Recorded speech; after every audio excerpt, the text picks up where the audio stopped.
ব্যাপার বলতো, আজ এত বেলা হয়ে গেল, বউটা তো ভাত নিয়ে এলো না। কিরে বাড়ি চলে যাচ্ছিস কেন? কি আর করবো গোবরাদা, এত বেলা হলো, মাঠে কাজ করছি, বউটা শালা ভাতেই নিয়ে আসেনি। শিউলি, শিউলি, এ কি এত সেজেছো? কোথায় যাবে তুমি? আমি বাবার বাড়ি যাচ্ছি। বাবার বাড়ি যাচ্ছি মানে? কই, আমাকে তো কিছু বলোনি। কেন? তোমায় বলতে হবে কেন? তুমি কি আমায় কিনে রেখেছো নাকি? সে কি, আমি তোমার স্বামী, কোথাও যাওয়ার আগে তুমি আমাকে একবারও বলবে না? স্বামী? স্বামী নামের কলঙ্ক তুমি। তোমার মতো ভিখারিকে বিয়ে করাই আমার জীবনে সবচেয়ে বড় ভুল ছিল। শিউলি, আমি ভিখিরি হতে পারি, কিন্তু তোমাকে তো কোনোদিন আমি ওভাবে রাখিনি। অভাবে রাখিনি মানে? তুমি জানো বিয়ের আগে আমার মা আমাকে কি কি খাওয়াতো, কি কি পড়াতো? কিরে মা, আমাকে এত তাড়াতাড়ি ডাকলি কেন? মা, আমি আর এই সংসারে থাকতে পারছি না। কেন? তুই তো দেখে বিয়ে করেছিস, তাহলে এখন এসব কথা উঠছে কেন? কেন বলবো না মা? এখানে ভালো করে খাওয়া হয় না, কোথাও ঘুরতে যেতে পারি না, ভালো পোশাক পরতে পারি না। আরে এইসব তুমি কি বলছো? মা, আপনি একবার ঘরে গিয়ে আলমারিটা দেখুন তো। এই কিছুদিন আগে আপনার মেয়েকে 3টে শাড়ি, 3টে ব্লাউজ আর 3টে কুর্তি কিনে দিয়েছি, এখনো পর্যন্ত সেগুলো সিল কাটেনি। আপনার মেয়ে যে খাবারগুলো পছন্দ করে সেগুলো আমি ফ্রিজ ভর্তি করে রেখেছি।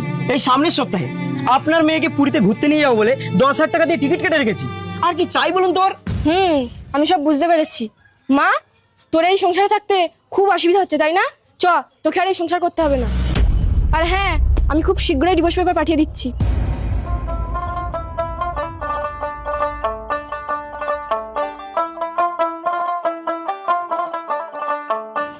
আয় মাই। বৌমা, মা, আপনি এসে গেছেন? এসে এসে এসে শিউলি, ভেতরে এসে। বৌমা একটু দাঁড়াও। আরে মা, তুই যা, তুই ভেতরে যা। কি হয়েছে মা? বৌমা, আজ বাড়িতে কি রান্না হচ্ছে গো? ওই তো শিউলি আসবে বলে আপনার ছেলেকে বাজারে পাঠিয়েছি ভেটকি মাছ আনার জন্য। ফোন করে না বলে দাও, শুধু আলু সেদ্ধ ভাত হবে। ঠিক আছে মা। আর শোনো, আজ থেকে রান্না বান্না করার আগে আমার কাছ থেকে শুনে নেবে কি রান্না হবে। বৌদি, আজ তো রবিবার, কি রান্না হবে গো?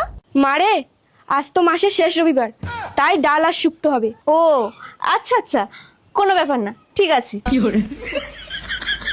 বৌদি, শনিবার রবিবার তো চলে গেল, আজ জমি একটু মাংস রান্না করো না গো। খবরদার মাছ মাংসের কথা বলো না, মা যদি শুনতে পায় না তাহলে তোমাকে আর আমাকে ঘর ছাড়া করবে। কেন গো? মা, তুমি জানো না আজ তো মাসের শেষ সোমবার, মাংস তো দূরের কথা, এই সবজি সেদ্ধই খেতে হবে। কি বলছো গো বৌদি? আমি ওসব সেদ্ধ সবজি টবজি খাবো না। কোনো ব্যাপার না, চিলা মুড়ি আছে ঘরে, জল দিয়ে ভিজিয়ে খেয়ে নেবে। আরে মা, তুই চিন্তা করিস না, সঙ্গে গুড়ের বাতাসাও আছে। বৌমা, তুমি বাতাসার কথাটা বলনি?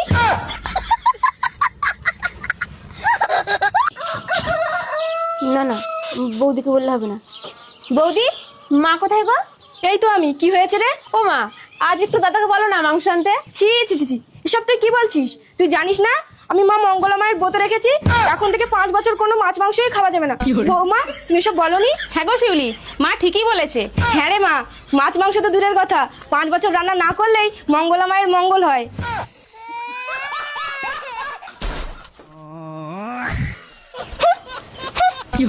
কি রে মা, কোথায় যাচ্ছিস? চলে যাচ্ছি আমার স্বামীর বাড়ি। তোমাদের এখানে থেকে না খেতে পারবো নাকি? সালা ফালতু লোকজন কিচ্ছু খেতে যায় না।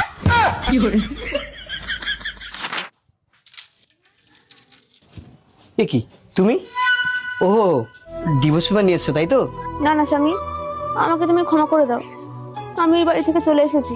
কেন শিউলি, ওই বাড়িতে তোমাকে কেউ কিছু বলেছে? না গো, আমি সব বুঝতে পেরেছি। বিয়ের পর একজন মেয়ের আসল ঠিকানা কোনটা। কি রে মা, তুই চলে আসলি কেন? চল চল বাড়ি চল, তোকে আর এর সংসার করতে হবে না। বেরো তুমি এখান থেকে, আর কোনোদিনও তুমি এখানে আসবে না।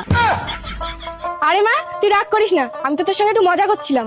আমি যদি তোকে বাড়িতে নিয়ে গিয়ে ভালো মন্দ খেতে দিতাম, তাহলে কি তুই বুঝতিস স্বামীর ঘরের সুখ?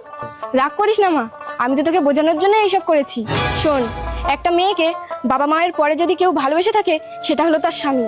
তাই যে মেয়ে তার স্বামীর সুখ থেকে বঞ্চিত হয়েছে, তার মতন কপাল পুড়ি আর কেউ নেই। দেখ না, আমাকেই দেখ। মা, আরে মা, এসব বাদ দিন না, মানুষ মাত্রই তো ভুল হয়। চলুন ভিতরে, চলুন তো, আসুন। নিজের স্বামীকে কখনোই অবহেলা করবেন না।